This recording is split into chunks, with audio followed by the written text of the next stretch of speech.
நண்பர்களே ஆத்தங்கரை மினி ஒன்று பார்த்துடலாமா? நிறைய பேர் இதை பார்த்துட்டு வாய்க்கால் நீங்க. எங்கள் ஊர் சைடெல்லாம் ஆறு குளம் குட்டையிலேருந்து தனித்தனியாக பிரிஞ்சு குட்டி குட்டியாக ஓடக்கூடிய ஓடையை தான் நாங்கள் வாய்க்கால்னு சொல்லுவோம். இது பேர் ஆறு நண்பர்களே. அணையிலேருந்து நேராக வரக்கூடிய தண்ணி அங்கே அடைச்சிட்டா இங்கேயும் தண்ணி இல்லாமல் ஆயிரும். என்ன ஒன்று, அணையிலேருந்து ஸ்டார்ட் ஆகுறப்போ ஆறு கொஞ்சம் பெருசாக இருக்கும். அங்கங்கே கூழாங்கல் பாறாங்கல்லாம் பார்க்கலாம். போக போக காடு தாண்டி ஊரட வந்துருமா, அப்போ ஆறு சுருங்கி போகும். அதனால தான் இதை பார்க்குறதுக்கு உங்களுக்கு வாய்க்காலாக தெரியுது. ஆற்றுல தண்ணி வரப்போ லீவன் வீட்டில் கிடக்க வெளியில் நண்பர்களே எப்போ பாரு அழுது அடம் பிடிச்சி எப்படியாவது ஆற்றுக்கு வர வச்சுருவாங்க. நானும் சரி உங்களை சாக்கு வச்சு துணியெல்லாம் தூக்கிட்டு வந்துடும் நினைக்கிறதுக்கு.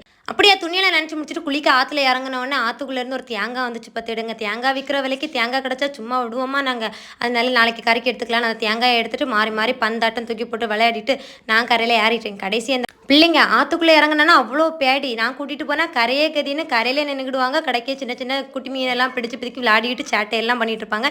இன்றைக்கி அவங்க அப்பா இருக்கிற தைரியத்தில் அவங்களும் ஆற்றுக்குள்ளே சாடிட்டாவோ, இவங்களும் பிள்ளைகளுக்கு நீச்சல் கற்றுக் கொடுக்கலாம். பயத்தை போக்கலான்னு பிள்ளைங்களை இறக்கி வச்சு ஒரே விளையாட்டு நண்பர்களே.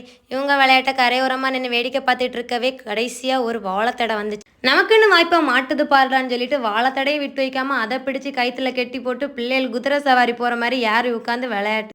இவங்க குதிரை சவாரி பண்ணுறதை பார்த்துட்டு எனக்கும் ஆசை வந்துருச்சு. நானும் குதிச்சுட்டேன் ஆற்றுக்குள்ளே. இவங்க நீ என்ன குதிக்கிறது, நான் வித்தை காமிக்கிறேன் பேருன்னு சொல்லிட்டு மூச்சை பிடிச்சிக்கிட்டு மிதக்குறாங்க டெட் பாடி மாதிரி. பார்க்க பயமாயிருச்சு. நீங்கள் வித்தை காட்டினது போதும் வாங்க போகலான்னு ஆற்றுக்குள்ளே இருந்தவங்கள விழிச்சு கூப்பிட்டு போயிட்டோம் நண்பர்களே. இந்த மாதிரி ஆற்று தண்ணியை பார்த்தோன்னா ஆட்டம் போட்டு வித்தை காமிக்கிற பழக்கம் உங்களில் யாருக்கெல்லாம் இருக்குது அப்படிங்கிறத மறக்காமல் கமெண்ட் பண்ணிடுங்க. இந்த வீடியோ பிடிச்சி லைக் பண்ணிடுங்க.